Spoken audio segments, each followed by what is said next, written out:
name is James Michael Nichols. I use he, him pronouns, and I currently serve as the Director of Communications for Equality North Carolina. Today, I'm thrilled to come together with my colleagues at ENC, Campaign for Southern Equality, our out electeds and electeds for equality, and other community leaders to celebrate the introduction of 4 pro-equality bills. This package of legislation would move the needle forward on progress for LGBTQ folks and other marginalized communities across North Carolina and provide much needed protections for the most vulnerable North Carolinians. At the conclusion of our slate of speakers, we will take questions from the press. Since this press conference is over Zoom webinar, we ask that you use the raise your hand function.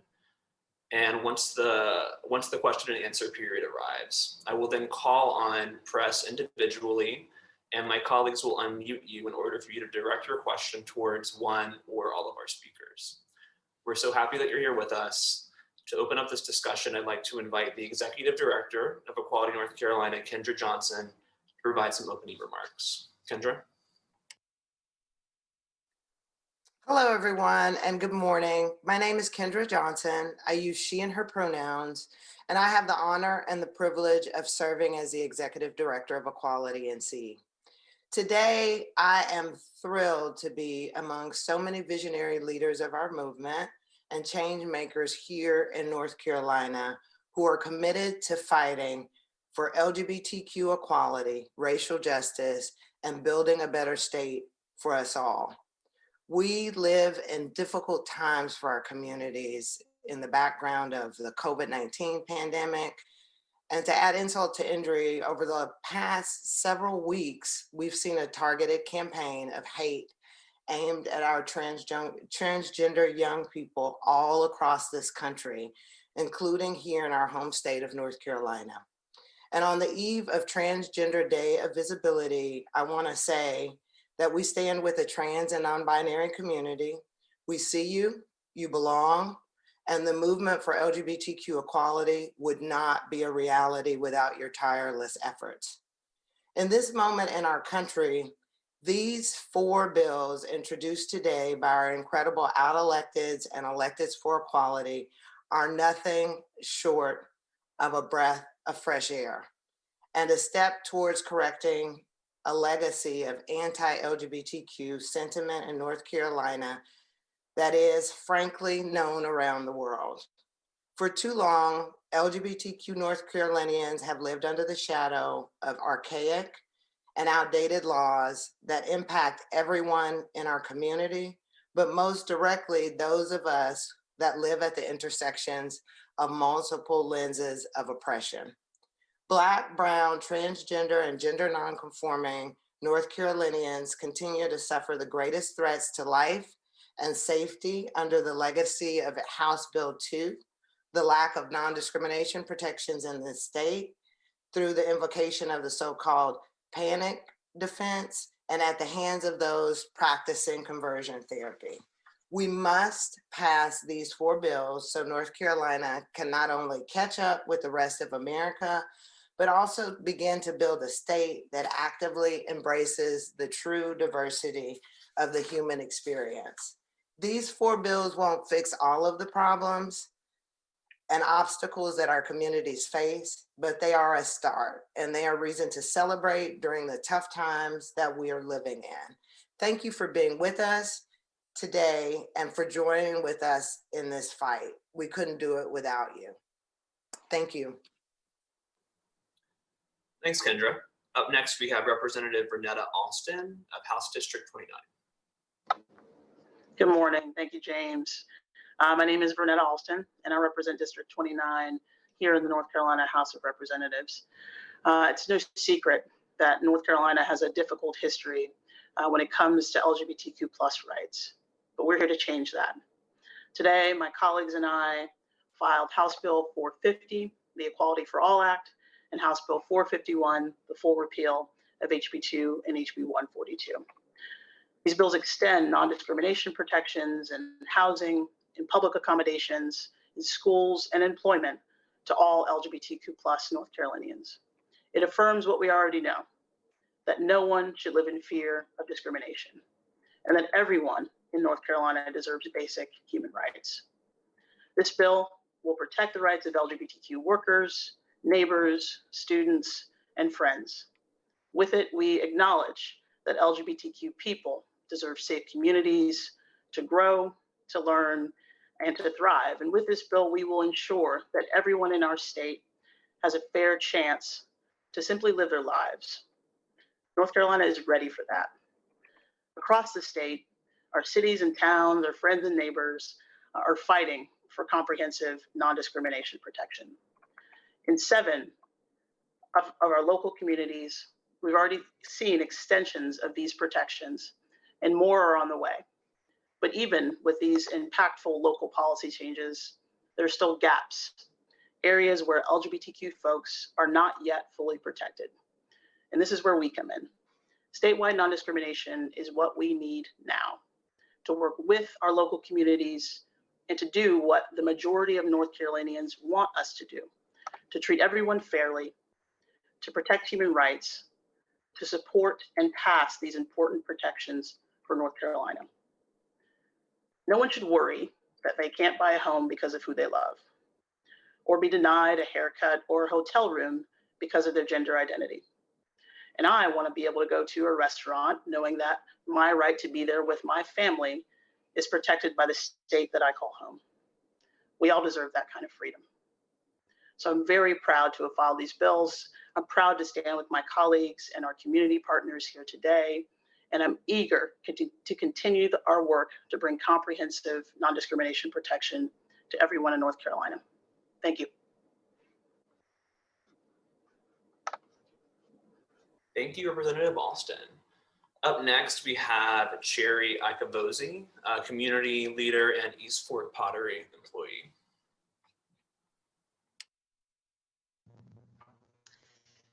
Hey y'all,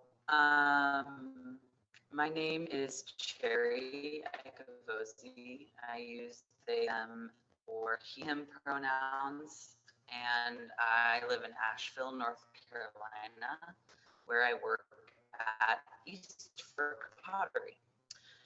I remember when HB2 passed 5 years ago and a flood of news broke out about businesses pulling investments from North Carolina. Concerts were rerouted, conventions were canceled, and planned expansions were rolled back. The Associated Press estimated that the law would cost our state $3.76 billion in lost investments and revenue.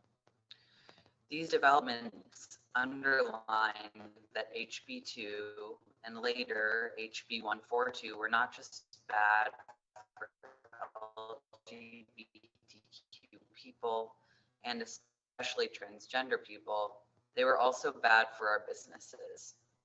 5 years later, our economy is still missing out because LGBTQ people remain vulnerable to discrimination in North Carolina, lagging behind 20 other states that fully protect my community, including our neighbors in the north to Virginia, who passed comprehensive protections last year. And while it's great to see local communities passing non-discrimination ordinances, 93% of our state's residents live in municipalities without protections.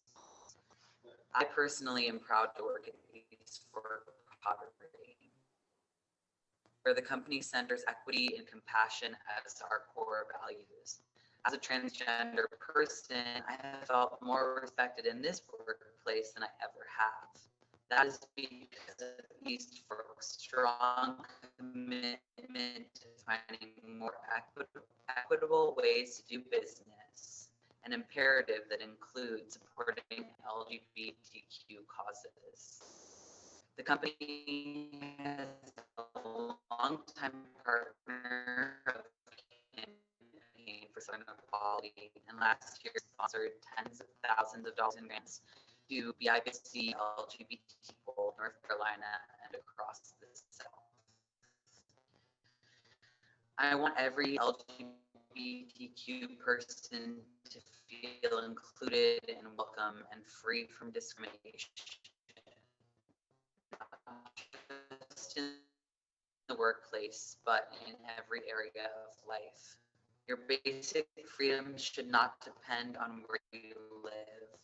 Non-discrimination protections and this entire package of pro-LGBTQ bills will make North Carolina a stronger state, build a better place to do business, and create more opportunities for LGBTQ people everywhere to thrive. Thank you.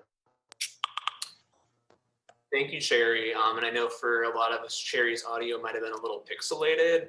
So Adam and I from CSC will share Sherry's remarks with the press if they are interested in reading them themselves after the fact. But Sherry, we appreciate you being here.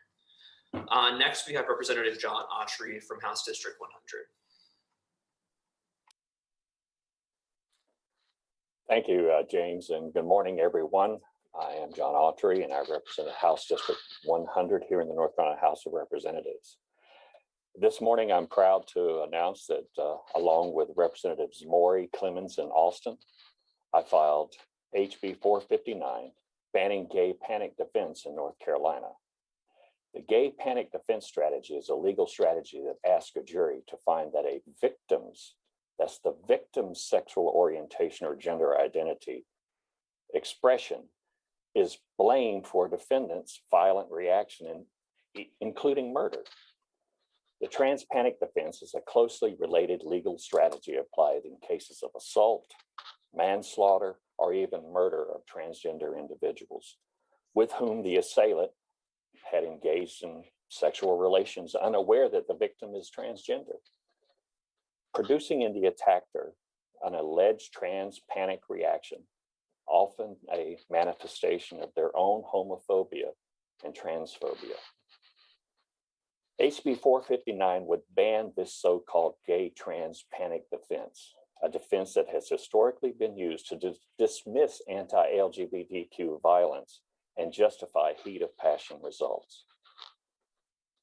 The gay trans panic defense is an abhorrent legal loophole that allows folks to attack, harm, or even murder someone based on their own personal homophobia or transphobia.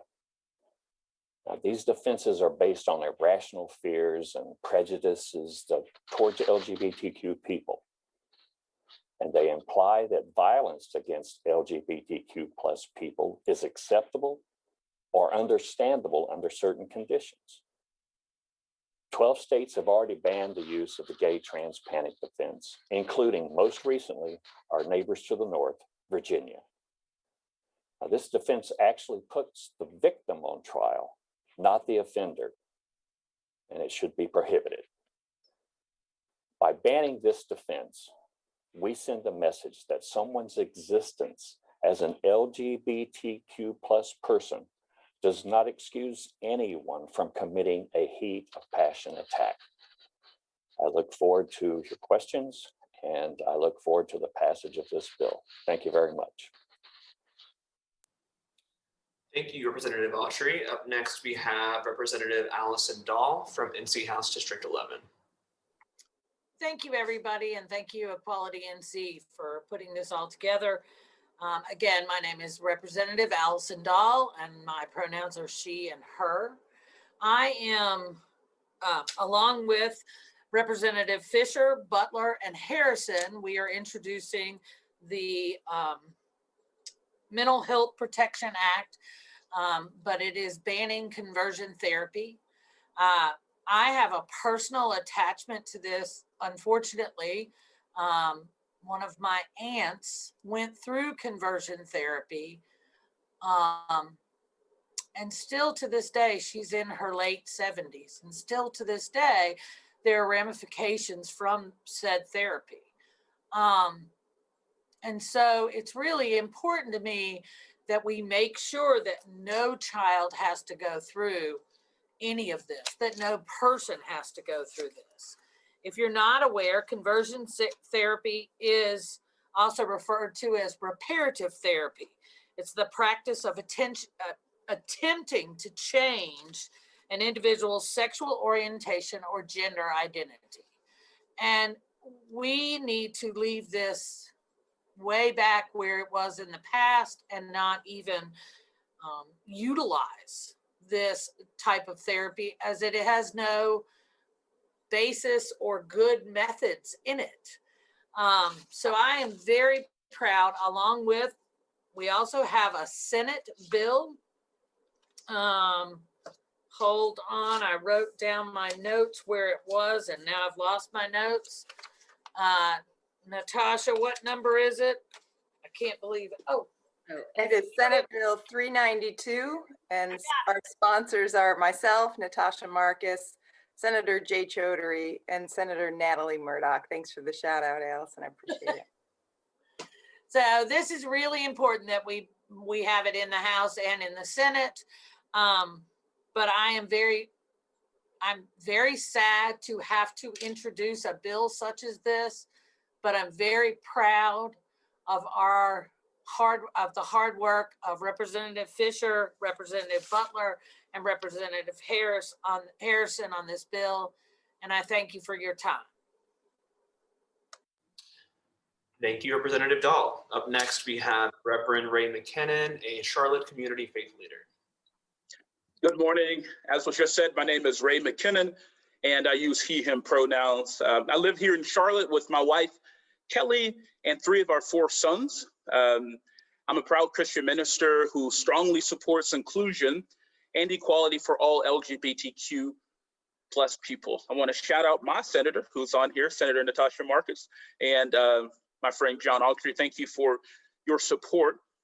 I want to create a space where all of my neighbors, including those who are LGBTQ plus, are welcomed in every space with open arms.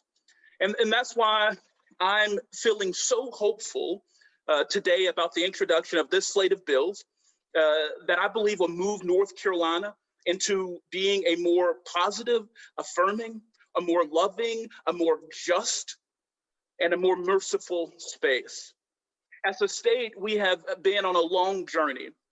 And in the 5 years since the passage of HB2 and nearly 10 years since Amendment 1, I know so many North Carolinians who have opened their hearts and their minds and their arms and lengthened the table, increased the circle of our LGBTQ plus siblings.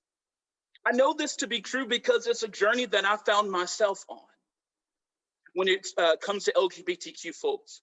You know, for years I was either apathetic to the life of my LGBTQ plus siblings, or I just didn't even, worse than being apathetic, I just allowed my ignorance to hold me up.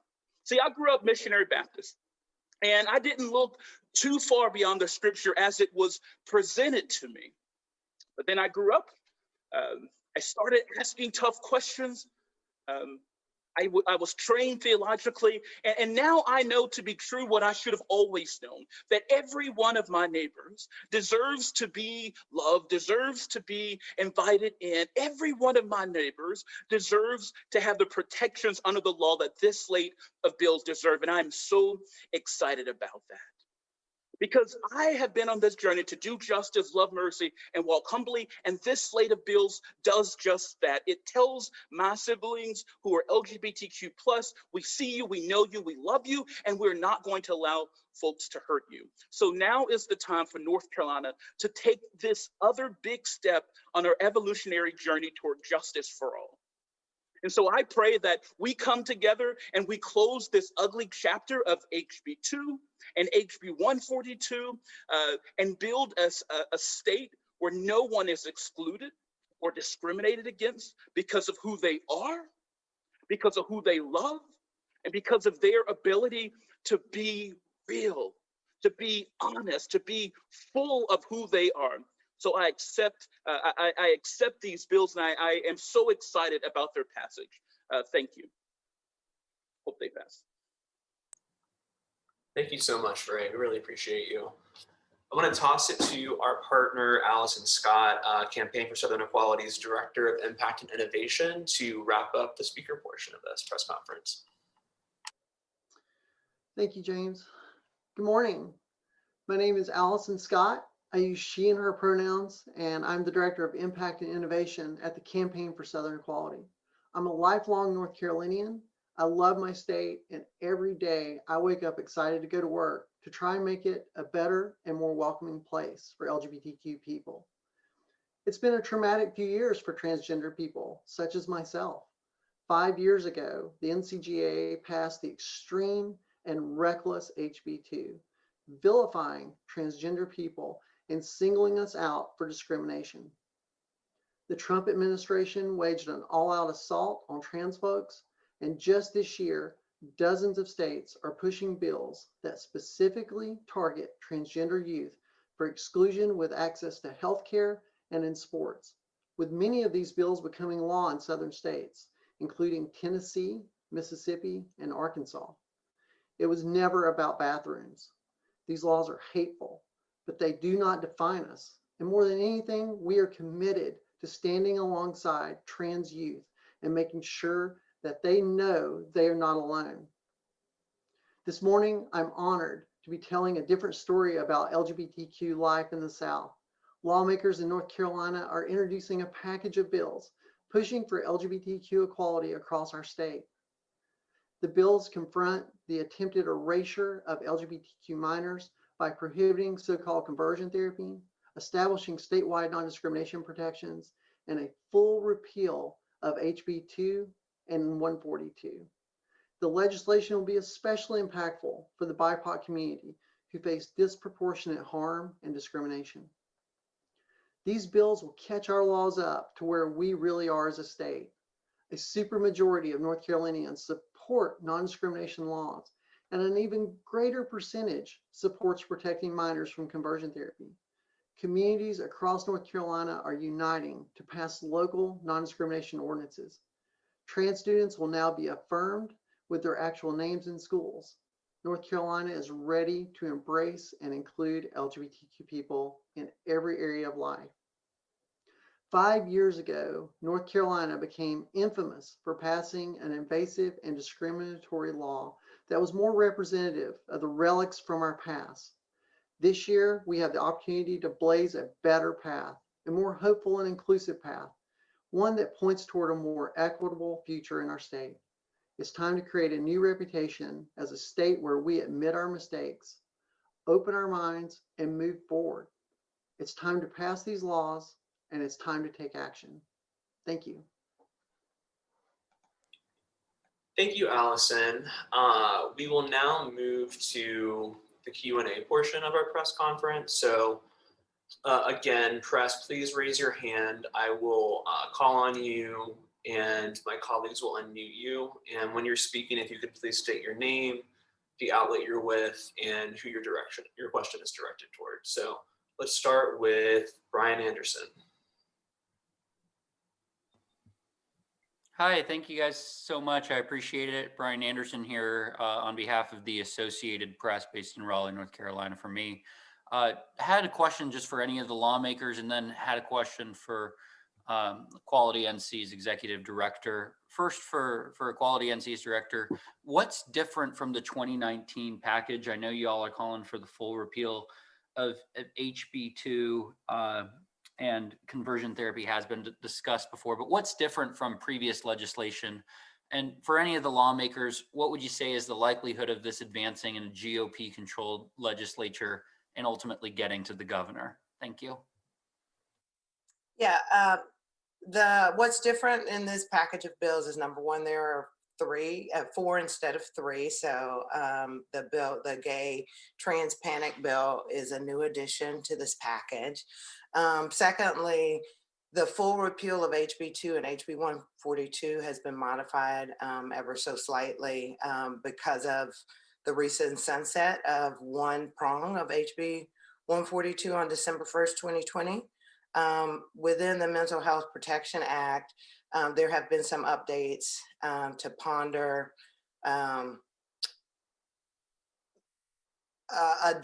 vulnerable adults. There's been some change in the language and a bit more, it's also a bit more concise in terms of some of the preamble language, essentially. So the bills have slight revisions to reflect the current moment, but the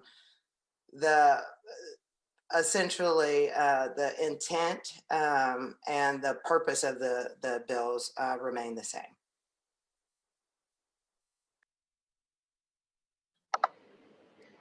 And this is Representative Alston, and I'd certainly love to hear from my colleagues as well on the second question, Brian, but I won't venture to speculate too far, but, I'll say first off, I hope that there is appetite and an eagerness to take advantage of the opportunity to pass these bills. As we mentioned, public opinion around extending statewide non-discrimination protections is growing. People want this change to happen. As I mentioned, we're seeing these changes take place locally across the state. We're seeing great momentum at the federal level for comprehensive non-discrimination protections. And so I think now is our time. And, again, I want to hope that folks in the majority here would take us up on this opportunity, because we think it's something that everyone should get behind, but time will tell. I think we're excited about this week, and look forward to building on it. And again, I'll open things to my colleagues if they'd like to add anything about other specific bills. Thank you, Brian.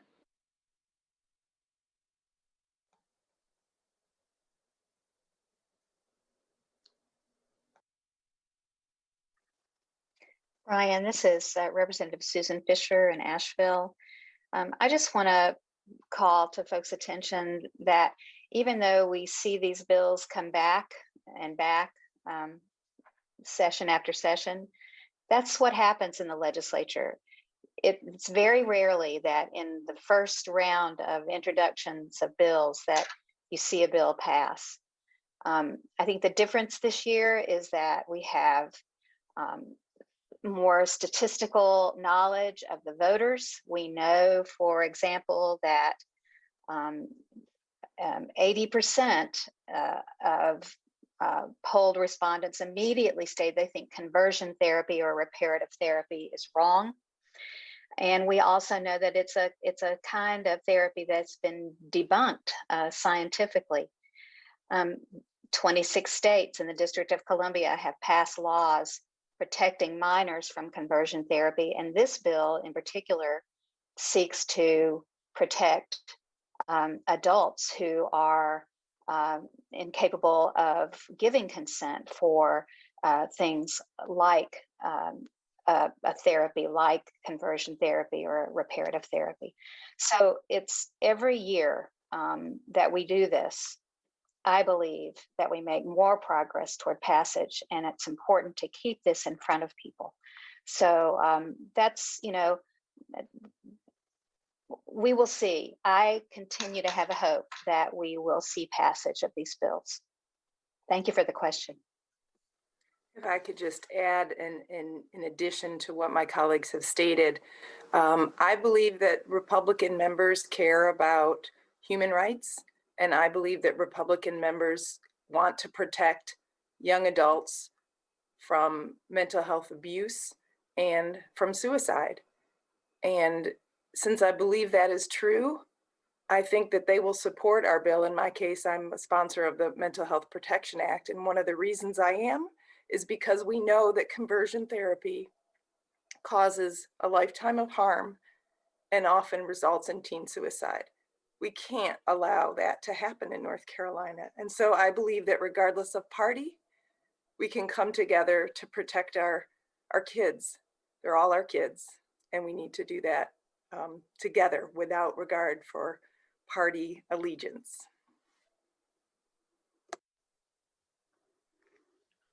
I'd like to add too that I think when we talk about this package of bills, a couple of them are similar, but I think there's more of a need now. We've seen that there is a coordinated attack across multiple states, and there's a greater need now than there was 2 years ago. And North Carolina would be just one of many states to step up and do this. It wouldn't even be leading the pack. We're just asking North Carolina to join the pack.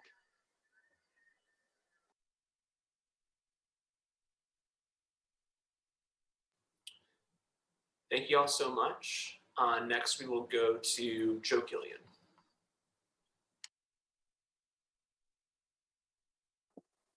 Hello, this is Joe Killian from NC Policy Watch. I have a question specifically for Kendra Johnson, but really for anybody who'd like to speak to it. House Bill 358, the Save Women's Sports Act, would create a standard for determining how transgender people could participate in sporting teams at the high school and at the college level, really at all the public school levels, that would be in contrast, in direct contradiction to some of the policies by groups like the NCAA and other bodies that regulate sport. For that reason, are you hopeful that you'll see some of these large organizations come out against the bill or join with you in opposition to it? The bill that you referenced, Save Women's Sports, is an egregious attack on trans youth, and it demonstrates fully the need for the measures that are being presented today by our out electeds and our electeds for equality. With regard to that bill, I'm hoping that we will not see that bill advance because the psychological harm that it does, that occurs for the trans community and the community at large is devastating. And we'll be working with our colleagues to defeat it.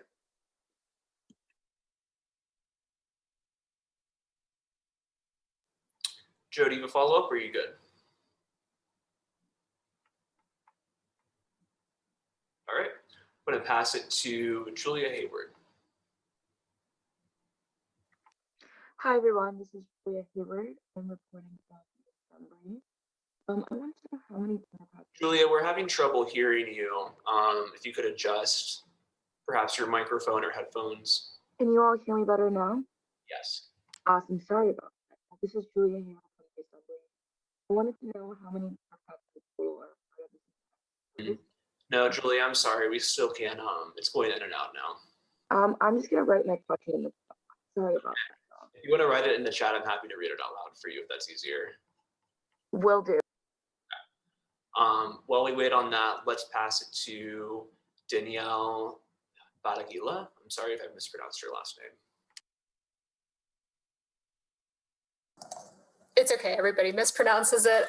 Thanks for taking my question. This is Danielle Battaglia with the News and Observer. And I was curious, kind of piggybacking on Brian's question a little bit for the lawmakers, if any of the Republican lawmakers have been asked to sign on to this bill or these bills, and if so, what was the response? I'll speak for this is Representative Alston again, and again we're going to invite my colleagues to chime in as well. On the House side, at least, you know, we are, I think, very fortunate to have 5 out electeds in the chamber, as well as you see here, just so many wonderful allies, and so you know we work together to put together this package of bills, and you know we look forward. Now our colleagues on both sides of the aisle have an opportunity to join in to co-sponsor the bill, and so you know hopefully that will happen, and hopefully it'll happen in large number.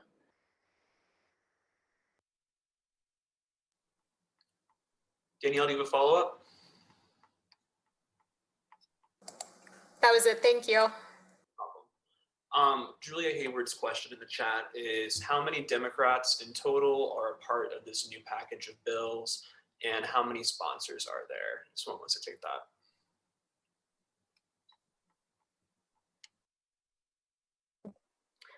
Really quickly, in the Senate, the Equality for All Act should be going public in a little bit. I've been clicking away and refreshing, waiting on that Senate bill number. But in the Senate, we have 3 primary sponsors, one of which is on Senator Natasha Marcus, as well as Senator Wiley Nickel are the primary sponsors for the Equality for All in the Senate.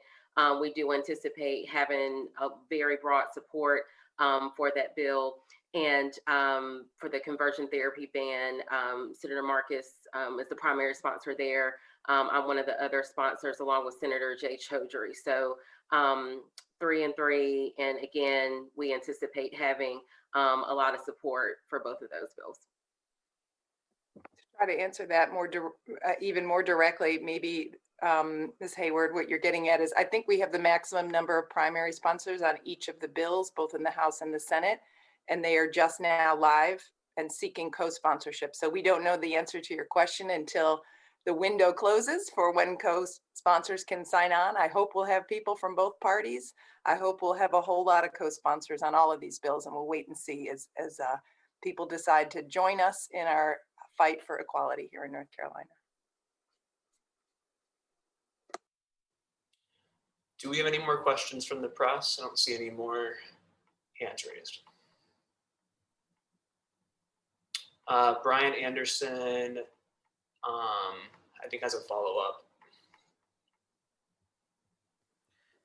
Yes, I was just curious about the athletics bill. You kind of touched on the national trend. I was just sort of hoping you could put that effort by Republicans in a broader national context and sort of explain the reasoning for the opposition to it as well.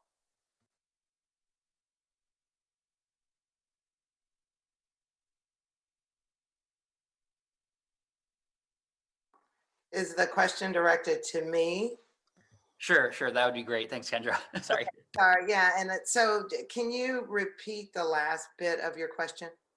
Could you just sort of describe the group's reasoning for opposing the measure and sort of put it in a national context? I know you sort of referenced some other states that had been doing this, but I was just sort of hoping you could explain why this issue is important to y'all, not just in North Carolina, but taking place nationally, and why y'all are opposed to it.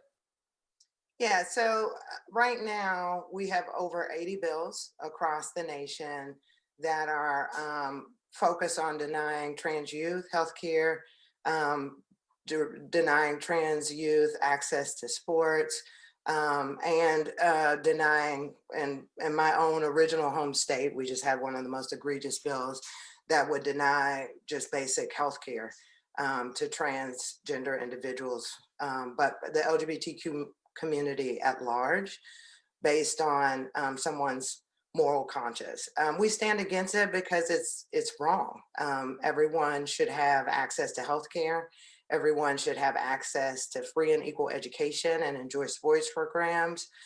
Everyone should have access to jobs, employment, etc. These measures stand in direct contradiction to the package of measures that were introduced today.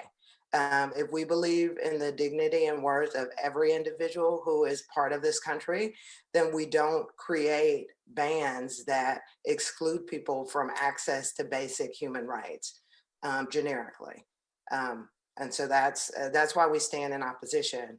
In parallel, when we have these measures, and I alluded to this before, whether they're passed or not, the psychological harm that is created, particularly for youth, is lifelong. We already have exorbitant numbers of LGBTQ suicides, and that number is particularly high for transgender individuals.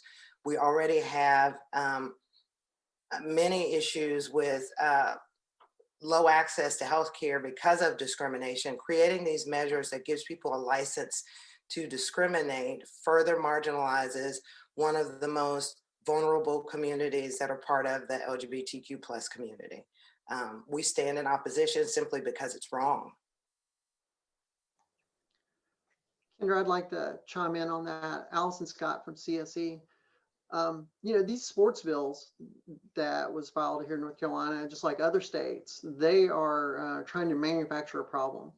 North Carolina has many student athletes who are trans or non-binary with zero incidents of issues. These kind of bills are dehumanizing. They are not about sports, just like HB2 was not about bathrooms. It's about trying to erase trans youth and trans people from public. All of these things are based in faulty science. And more importantly, they are playing to fears about trans people coming into a sphere of life and being successful. Quit trying to push us aside. Let us have access to the same things as everyone else. That's what it should really be about. When these bills pop up, we see the rates of suicide hotlines, we see the rates of therapy, everything goes through the roof. These bills do harm immediately. Pushing these kind of bills is representative of a very small group of people. We know that people in North Carolina are overwhelmingly in support of LGBTQ people and trans people.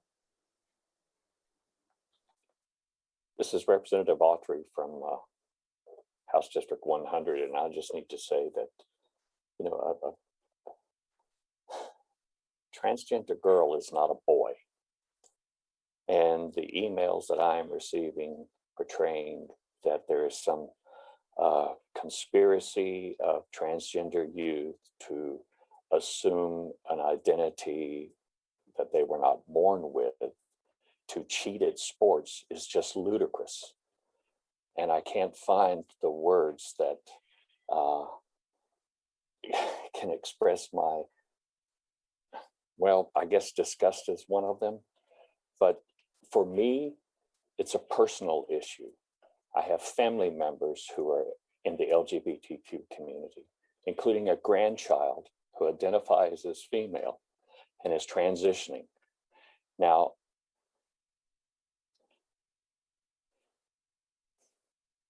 I would do anything to protect any of my children and my grandchildren. And that is one of the reasons I am so supportive of these measures here today. Thank you.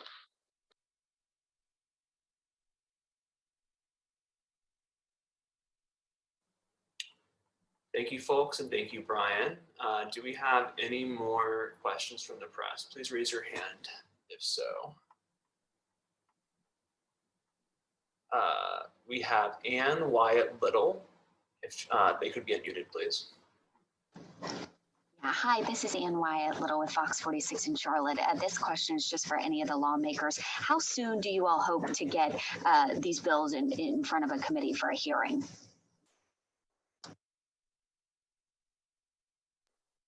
This afternoon? Would that be soon enough? Allison, Dahl, they have to be read in first. So we do have some things that have to happen first.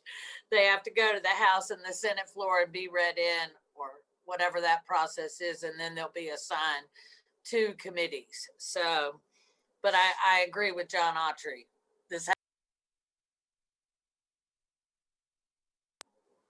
Oops.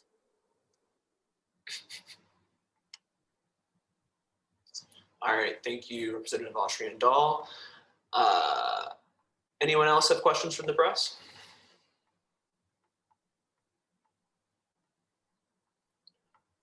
Julia Hayward is asking in the chat, do we have a number for that fourth bill? Julia, I'll send you that after the call.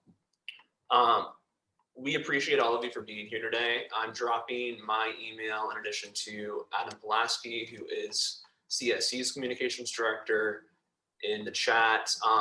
Please follow up with us if you have additional questions. We'd be happy to connect you with folks for interviews or answer any clarifying thoughts. But this has been great, and we appreciate all of you coming out today. Thank you. Thank you all.